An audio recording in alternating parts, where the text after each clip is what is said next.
ఒక ఊరిలో కబీర్ అనే వ్యక్తి ఉన్నాడు. అతనికి ముగ్గురు ఆడపిల్లలు. బాధాకరమైన విషయం ఏమిటంటే ఆ పిల్లల చిన్నతనంలోనే తన తల్లిని కోల్పోయారు. కబీర్కి తన భార్య అంటే ఎంతో ప్రేమ. తన ప్రేమకు గుర్తుగా ఈ ముగ్గురు ఆడపిల్లలను నాకు ఇచ్చి వెళ్ళిపోయింది అని కబీర్ భావిస్తూ ఉండేవాడు.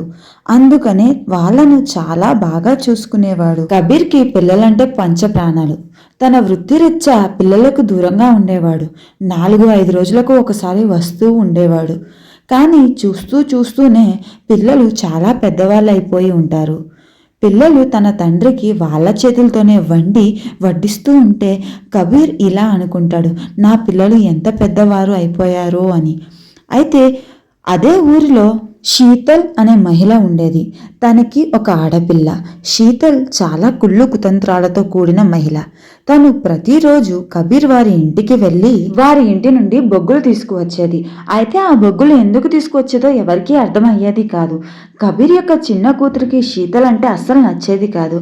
అయితే శీతల్ ఒకరోజు వారి అక్కలతో, నాకు ఈ మహిళ అసలు నచ్చదు, మనసులో ఒకటి ఉంచుకుని పైకి నటిస్తున్నట్టుగా అనిపిస్తూ ఉంటుంది అని వారి అక్కలతో అంటుంటే వారి అక్కలు అసలు పట్టించుకోరు. నువ్వు అలా అనకూడదు, ఆవిడ యొక్క భర్త చనిపోయి ఉన్నాడు, తను బాధాకరమైన పరిస్థితుల్లో ఉంది, నీకు తెలిసిందే కదా, మన అమ్మ చనిపోయినప్పుడే తన భర్త కూడా చనిపోయాడు, ఇన్ని కష్టాలలో తను ఇంకా తన కూతుర్ని పెంచుకుంటూ ముందుకు సాగుతుంది, నువ్వు తన గురించి ఎప్పుడూ ఇలా మాట్లాడకు అని అంటుంది. వాళ్ళ తండ్రి చాలా రోజుల తర్వాత రావడం వల్ల వాళ్ళ స్వహస్తాలతో వాళ్ళ నాన్నగారికి అన్నం వండి పెడతారు. అయితే కబీర్ ఆ అన్నం తిన్న వెంటనే ఏంటబ్బా అన్నం మొత్తం బొగ్గులా ఉంది అని అనుకుంటాడు. తర్వాత తన పిల్లలు చాలా చిన్న పిల్లలు, వాళ్ళు ఇలా వండడమే ఎక్కువ అని భావిస్తాడు. కానీ రోజు అన్నం అలాగే ఉండటంతో కబీర్కి అనుమానం వచ్చి తన పిల్లలు ఎక్కడ తప్పు చేస్తున్నారా అని గమనిస్తాడు. వంట మొత్తం బాగానే చేశారు. అంతలో అక్కడికి శీతల్ వస్తుంది. మరలా కబీర్ ఆ అన్నం తిన్న వెంటనే మరీ బొగ్గులా ఉంటుంది. అదేంటి, నా పిల్లలు ఎక్కడ తప్పు చేశారో నాకు అర్థం కావట్లేదు. కానీ శీతల్ పని ఇందులో ఏదైనా ఉందా అని భావిస్తాడు. ఆ తర్వాత శీతల్ దగ్గరికి వెళ్ళి, నువ్వు నా అన్నంలో ఎందుకు బూడిద కలిపావు, అసలు నీకు ఆ అవసరం ఏంటి అని కోప్పడ్డాడు. అప్పుడు శీతల్ తను చేసిన తప్పును కవర్ చేసుకోవడానికి, అదేం లేదు కబీర్, నీ పిల్లలంటే నీకెంత ఇష్టమో తెలుసుకుందామని అలా చేశాను. నీ పిల్లలు అలా చేస్తే నువ్వు తిడతావో లేదో చూద్దాం అని అలా చేశాను అంతే అంటూ కబీర్ను తన మాయ మాటలతో కవ్వించడం మొదలుపెట్టింది. కబీర్ తన మాయలో పూర్తిగా పడిపోయారు. చివరికి వాళ్ళిద్దరూ పెళ్లి కూడా చేసుకున్నారు. కబీర్ పెళ్లి చేసుకోవడంతో తన ముగ్గురు పిల్లలు కూడా ఆనందపడ్డారు. కానీ ఆ ఆనందం ఎన్నో రోజులు ఉండలేదు. శీతల్ తన ముగ్గురు పిల్లలను ఎంత హింసించిందంటే వాళ్ళకి ఆహారం పెట్టేది కాదు. ఎలాగో కబీర్ ఎప్పుడో ఒకసారి వస్తాడు కదా అని తన పిల్లల్ని బాగా టార్చర్ చేసేది. వాళ్ళు ఎలాగైనా ఇక్కడి నుంచి వెళ్ళిపోవాలని భావించేది. అయితే ఆ ముగ్గురు అక్కా చెల్లెలు వాళ్ళ తల్లి పెట్టే టార్చర్ని తట్టుకోలేక అడవిలోకి వెళ్ళిపోతారు. అడవిలో ఒక చెట్టు కింద కూర్చుని ఏడుస్తూ ఉంటారు. అలా రోజు ఏడుస్తూ ఉంటే ఒక ముసలాయన వాళ్ళని చూసి జాలిపడ్డాడు. ముసలతను వాళ్ళ దగ్గరికి వెళ్ళి ఏమైంది అని అడిగితే వాళ్ళు జరిగిందంతా చెప్తారు. అప్పుడు అడవిలో ఇల్లు ఉందమ్మా, ఇల్లు పక్కనే దానిమ్మ చెట్టు కూడా ఉంది, మీకు ఎప్పుడు ఆకలేసినా వచ్చి ఆ దానిమ్మకాయలు తినండి అని అంటాడు. అయితే ప్రతిరోజు ఆ అక్క చెల్లెలు అక్కడికి వచ్చి దానిమ్మకాయలు తింటూ ఉంటారు. కానీ వీళ్ళ తల్లికి ఏమీ అర్థం కాదు. వీళ్ళని ఆహారం కూడా పెట్టకుండా హింసిస్తున్నాను, అయినా వీళ్ళు ఎందుకు ఇంత అందంగా తయారవుతున్నారు, ఇంత చక్కగా ఎలా ఉంటున్నారు, వీళ్ళకి ఎందుకు నీరసం రావట్లేదు అని ఆలోచిస్తూ ఉంటుంది. ఒకరోజు ఆ అక్క చెల్లెళ్ళు అడవికి వెళ్తూ ఉండగా తన కూతుర్ని వాళ్ళ వెనక పంపుతుంది. తన కూతుర్ని అక్కడ గమనించిన ముగ్గురు అక్క చెల్లెళ్ళు తనని కూర్చోపెట్టి, నువ్వు దయచేసి అమ్మకు చెప్పకు, అమ్మ మాకు అన్నం పెట్టట్లేదు కదా, అందుకని ఇక్కడికి వచ్చి తింటున్నాం అని బతమాలుకుంటారు. కానీ తను వినకుండా వెళ్ళి వాళ్ళ అమ్మకు చెబుతుంది. అప్పుడు వాళ్ళ అమ్మ ఆ చెట్టుని ఎలాగైనా నరికించేయాలని ఆలోచిస్తూ ఉంటుంది. అప్పుడు కబీర్ తన దగ్గరికి వస్తాడు. ఏమైంది ఈరోజు అలా ఉన్నావు, నీరసంగా ఉన్నావేంటి అని అంటే శీతల్ ఇలా అంటుంది, నాకు తలపోటు వస్తుంది. ఈ తలపోటు తగ్గాలంటే అడవిలో ఉన్న దానిమ్మ చెట్టు వేర్లు తెచ్చి నూరి నాకు రాయాలి అని అంటుంది. అప్పుడు కబీర్ ఏమాత్రమూ ఆలోచించకుండా నలుగురు మనుషులను పెట్టుకుని అడవిలోకి వెళ్ళి ఆ దానిమ్మ చెట్టును వేర్ల నుండి తీసివేస్తాడు. ఆ తర్వాత వేర్లు తీసుకువచ్చి నూరి శీతల్ తలకి రాస్తాడు. అప్పుడు శీతల్ ఇలా అంటుంది, అమ్మా ఇప్పుడు నాకు చాలా ప్రశాంతంగా ఉంది అని అంటుంది. అప్పుడు కబీర్, ఈ చిన్నదానికి ఎందుకు నువ్వు అంత బెంగ పెట్టుకుంటున్నావు? ఇప్పుడు నీకు బాగానే ఉంది కదా, ఇప్పుడు నేను సంతోషంగా ఉన్నాను అని అంటాడు. ఇటుపక్క తన కూతుర్లు ఆకలిగా ఉంటారని కబీర్ ఎప్పుడూ అనుకోలేదు. కానీ వాళ్ళ కూతుర్లు దిగాలుగా అలా కూర్చుని ఉంటే మళ్ళీ ఆ ముసలాతను వచ్చి ఏమైందమ్మా అని అంటాడు. అప్పుడు మా చెట్టుని ఇలా తీసేశారు కదా అని అంటే ఆ ముసలాయన ఏమీ పర్వాలేదు, నాకు ఉన్న ఇంద్రజాలంతో నేను మీకోసం పాల సముద్రాన్ని ఇస్తాను, మీరు కావలిస్తే రోజు దాన్ని తాగి మీ కడుపును నింపుకోండి అని ఆ ముసలతను వాళ్ళకి పాల సముద్రాన్ని ఇస్తాడు. అప్పుడు ఆ అక్క చెల్లెలు చాలా ఆనందంగా ఉంటారు. కానీ ఆ సముద్రం పైన కూడా తన యొక్క తల్లి యొక్క కళ్ళు పడతాయి. ఆ పాల సముద్రాన్ని పూడ్చేయండి, అలానే ఆ ఇంటిని ధ్వంసం చేయండి, నీకు కావలసిన ధనాన్ని నేను ఇస్తాను అని అంటుంది. స్వార్థపూరితమైన మనుషులు తన మాటలు విని ఆ పనిని పూర్తి చేస్తారు. ఆ తర్వాత కబీర్ ఇంటికి వస్తాడు. ఏమైంది మళ్ళీ నీకు అలా ఉన్నావేంటి అని అంటే అప్పుడు శీతల్ ఇలా అంటుంది, నాకు మనశ్శాంతిగా ఉండట్లేదు, నాకు ఏదో పెద్ద వ్యాధి సోకిందంట, ఆ వ్యాధి తగ్గాలంటే నీ కూతుర్లను చంపి వారి రక్తాన్ని నా కాళ్ళకు చేతులకి రుద్దాలి అంట అని అంటుంది. దానితో కబీర్కి ఏమీ అర్థం కాదు. నా భార్యని కాపాడుకోవాలా, నా బిడ్డల్ని కాపాడుకోవాలా అని బాధపడుతూ ఉంటాడు. అయితే తన బిడ్డలను వెతుక్కుంటూ తను బయటకు వెళ్తాడు. అడవి మొత్తం వెతుకుతాడు, కానీ పిల్లలు ఎక్కడా కనిపించరు. చివరికి ఆ ముగ్గురు ఆడపిల్లలు తన యొక్క భార్య యొక్క సమాధి దగ్గర కూర్చుని ఏడుస్తూ ఉండగా కబీర్ గమనిస్తాడు. వాళ్ళని చూసి కబీర్ కూడా ఏడవడం ప్రారంభిస్తాడు. ఆ పిల్లలు తన యొక్క తల్లి దగ్గర కూర్చుని ఇలా ఏడుస్తారు, అమ్మ నువ్వు ఎందుకు మమ్మల్ని వదిలి వెళ్ళిపోయావు, మమ్మల్ని కూడా నీతో తీసుకెళ్ళిపో అని ఏడుస్తూ ఉంటే కబీర్, అమ్మో నా బిడ్డలను నేను కాపాడుకోవాలి, ఈ రాక్షసి నా బిడ్డల్ని బాగా చూసుకోదు, అలానే వాళ్ళని చంపేస్తుంది అని భయపడి తన బిడ్డలతో పాటు తను అడవిలోకి వెళ్ళిపోతాడు. అడవిలోకి వెళ్ళిపోయి తన బిడ్డల కోసం ఒక మంచి వంట చేస్తాడు. ఆ వంట తిని పిల్లలందరూ కడుపు నింపుకొని చాలా ఆనందపడతారు. కొంచెం సేపు వాళ్ళ నాన్నతో కబుర్లు చెప్పుకుంటూ ఉంటారు. అలా కబుర్లు చెప్పుకుని చాలా రోజులైందని వాళ్ళు బాధపడుతూ ఉంటారు. అప్పుడు కబీర్, వదలండమ్మా, ఇప్పటి నుంచి మనం చాలా ఆనందంగా ఉందాము, మీ జీవితం ఇప్పటి నుంచి చాలా ప్రశాంతంగా ఉంటుంది, మీ అమ్మ మీతో ఉండదు అని అంటాడు.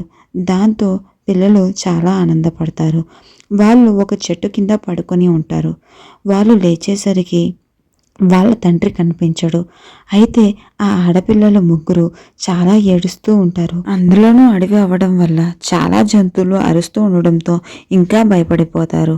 అయితే కబీర్ దారిలో ఒక జింకను ఛేదించి దాన్ని చంపి దాని యొక్క రక్తాన్ని ఇంటికి తీసుకువెళ్తాడు. కబీర్ తన పిల్లల్ని చంపి, ఇదిగో రక్తాన్ని తీసుకువచ్చాను, నువ్వు నీ కాళ్ళకి చేతులకు రాసుకో అని శీతల్కి ఇస్తాడు. శీతల్ దాన్ని గోరింటాకులా రాసుకుంటూ, ఇప్పుడు నాకు చాలా ప్రశాంతంగా ఉంది, మనకి ఇప్పటి వరకు వాళ్ళే అడ్డు, ఇప్పుడు వాళ్ళ అడ్డు తొలగిపోయింది అంటూ నవ్వుతూ ఉంటుంది. అప్పుడు కబీర్, నువ్వు ఏమంటున్నావు అని అంటాడు. ఏం కాదు, నా ఆరోగ్యం బాగుంది అని అంటున్నాను. అదృష్టవశాత్తు అదే రోజు ఆ అడవిలో ముగ్గురు స్నేహితులు వేటకి వస్తారు. జంతువులను వేటాడుతూ ఉండగా అందులో ఒకరికి ఆడపిల్లలు ఏడుస్తున్న శబ్దం వినిపిస్తుంది. తన స్నేహితుడితో ఇలా అంటారు, మీ అందరికీ ఎవరైనా ఆడపిల్లలు ఏడుస్తున్నట్టుగా శబ్దం వస్తుందా? నాకు ఎవరో గట్టిగా ఏడుస్తున్నట్టు వినిపిస్తుంది అని అంటాడు. అవును, మాకు వాళ్ళ ఏడుపులు వినిపిస్తున్నాయి అని అడవి మొత్తం గాలిస్తే ఆ ముగ్గురు అక్క చెల్లెలు కనిపిస్తారు.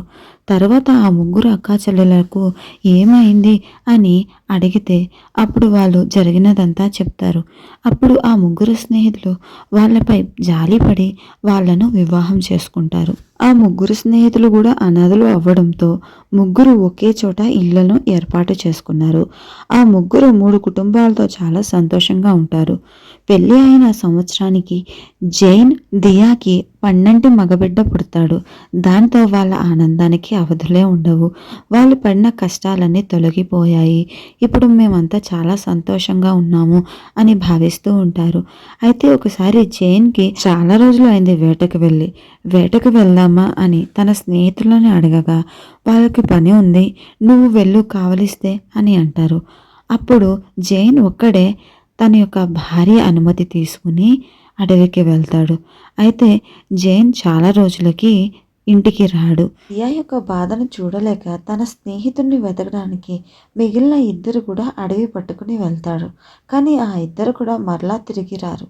ఒకరోజు దియా యొక్క తలుపులు ఎవరో గట్టిగా బాదుతూ ఉంటే దియా జైనే వచ్చాడేమో అని త్వరగా వచ్చి తలుపు తీస్తుంది. కానీ తలుపు బయట ఎవరో ముసలి అతను నుంచుని ఉన్నాడు. దానితో దియా జాలిపడి ఆ ముసలి అతన్ని లోపలికి పిలిచి అన్నం పెడుతుంది. కానీ ఆ ముసలివాడు అంత మంచివాడు కాదు. దియాపై చెడు దృష్టి పెడతాడు. దియాని నన్ను పెళ్లి చేసుకో, నీకు మంచి జీవితాన్ని ఇస్తా, నీ బిడ్డని ఇక్కడ వదిలే అని అంటాడు. దానితో దియాకి కోపం వస్తుంది. దయచేసి ఇక్కడి నుంచి వెళ్ళిపో, అసలే నా భర్త కూడా ఇంట్లో లేడు, నేను చాలా కుమిలిపోతున్నాను అని అంటుంది. దానితో ఆ ముసలతనికి కోపం వచ్చి దియాని బొమ్మను చేసి తన వెంట తీసుకుపోతాడు. బాబు గట్టిగా అరిచి ఏడవడంతో అక్కడికి తన యొక్క చెల్లెళ్ళు వచ్చి మొత్తము తన అక్క కోసం వెతుకుతూ ఉంటారు. బాబుకు పాలిచ్చి బొజ్జోబెడతారు. కానీ వాళ్ళ అక్క ఎక్కడా కనిపించకపోవడంతో చాలా బాధపడతారు. అలా 14 సంవత్సరాలు గడిచింది. వెళ్ళిన భర్తలు రాలేదు. అక్క ఏమైందో కూడా తెలియదు. ఆ బాబు అప్పటికే యవ్వనంలోకి వచ్చాడు. అయితే ఇప్పటికే చాలా ఆలస్యం అయింది అని భావించిన తన యొక్క పిన్ని ఆ అబ్బాయిని పిలిపించి జరిగినది మొత్తం చెప్తుంది. నేను నీ తల్లిని కాదు, నీ తల్లిని ఒక దుర్మార్గుడు బంధించి తీసుకువెళ్ళాడు. అలానే మా భర్తలు అడవిలో తప్పిపోయారు. వాళ్ళు ఎక్కడున్నారో కూడా మాకు తెలియదు అని బాధపడుతుంది. అమ్మ, నువ్వు బాధపడకు, నేను అమ్మను నాన్న వాళ్ళను తీసుకువస్తాను అని అడవిని పట్టుకుని వెళ్తాడు. అడవిలో మొత్తం వెతుకుతాడు కానీ ఎక్కడా ఎవరూ కనిపించరు. ఒక పెద్ద కోట ముందు నుంచుని ఉంటాడు. ఆ కోట బయట మనుషుల ఆకారంలోనే శిలలు ఉంటాయి. ఆ శిలలు ఏంట్రా బాబు అని చూస్తూ ఉంటే ఒక ముసలతను తన దగ్గరికి వచ్చి, ఇది చాలా ప్రమాదకరమైన స్థలము, ఇక్కడ ఎందుకు ఉన్నావు, ఆ మంత్రగాడు నిన్ను చూస్తే నిన్ను బంధిస్తాడు, నువ్వు ఇక్కడి నుంచి వెళ్ళిపో అని అంటాడు. తనకి ఏమీ అర్థం కాదు.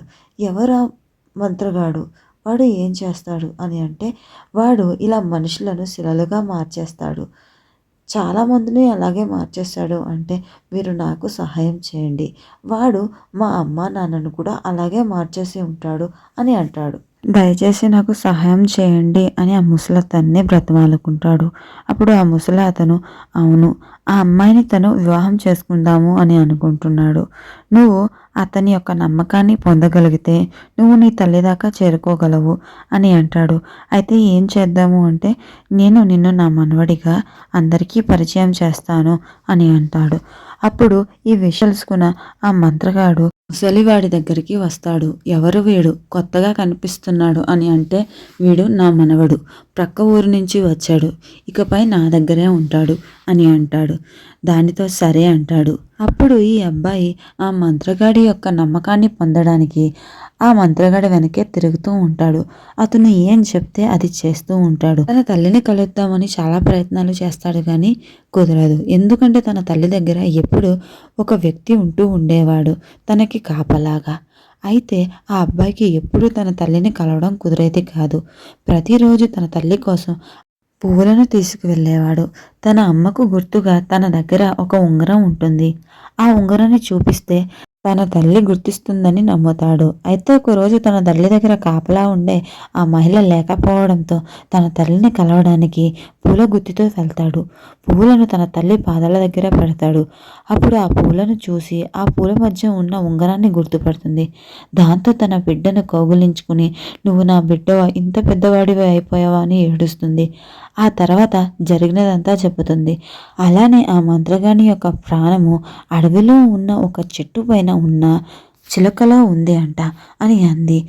కానీ నువ్వు వెళ్ళకు, అది చాలా ప్రమాదకరమైన స్థలము, ఆ మంత్రగాడికి తెలిస్తే నిన్ను చంపేస్తాడు అని ఏడుస్తుంది. దానితో అమ్మ నువ్వు భయపడకు, నేను ఆ మంత్రగాడిని ఎలాగైనా చంపేస్తాను అని అంటూ అడవిలో బయలుదేరతాడు. అడవి మొత్తం వెతికి ఆ చెట్టును గుర్తిస్తాడు. ఆ చెట్టుపై ఉన్న ఆ చిలకను పట్టుకుని మంత్రగాడి వద్దకు వెళ్తాడు. మంత్రగాడు చాలా భయపడిపోతాడు. ఆ చిలుక నీ దగ్గరికి ఎందుకు వచ్చింది? నువ్వు అమాయకుడివి అనుకున్నాను, నువ్వు నన్నే చంపడానికి వచ్చావా అని అంటాడు. నీకు నీ ప్రాణాలు కావాలా వద్దా అని అబ్బాయి అంటే, లేదు నాకు నా ప్రాణాలు కావాలి, నువ్వు దయచేసి ఆ చిలుకని వదిలేయి అంటాడు.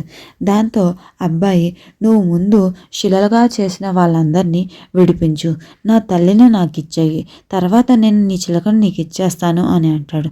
దాంతో అవన్నీ మంత్రగాడు చేసేస్తాడు. చివరిలో ఆ అబ్బాయి ఆ యొక్క చిలుక యొక్క మెడను ఇరిపేస్తాడు. అంతే, మంత్రగాడు అక్కడికక్కడ చనిపోతాడు. దాంతో అక్కడ ఉన్న వాళ్ళందరూ చాలా సంతోషపడతారు. బందీలలో దియా యొక్క తండ్రి కూడా ఉంటాడు. దాంతో దియా చాలా ఏడుస్తూ ఉంది. నాన్న మమ్మల్ని ఎందుకు వదిలి వెళ్ళిపోయారు అని. కానీ మా జీవితం చాలా బాగుంది నాన్న, మమ్మల్ని చూసుకోవడానికి మంచి భర్తలు దొరికారు, నాకు ఇంత మంచి కొడుకు కూడా దొరికాడు. కానీ ఈ మంత్రగాడు మా జీవితాలను నాశనం చేసేశాడు అని ఏడుస్తుంది. అప్పుడు తన కొడుకు, లేదమ్మా, నీ కోసం పిన్నులు ఇంటి దగ్గర ఎదురు చూస్తున్నాడు, పద ఇంటికి వెళ్దాం అని ఇంటికి వెళ్తారు. తర్వాత వాళ్ళు చాలా ఆనందంగా గడుపుతారు. తర్వాత వాళ్ళ యొక్క తండ్రి ఇలా అంటాడు, అమ్మ, మీ అమ్మ ఎంతో పెద్ద వ్యాధితో బాధపడుతూ చచ్చిపోయింది, అది చేసిన పాపాలకు శిక్ష అనుభవించింది. తర్వాత వాళ్ళు అక్కడ ఆనందంగా గడుపుతారు.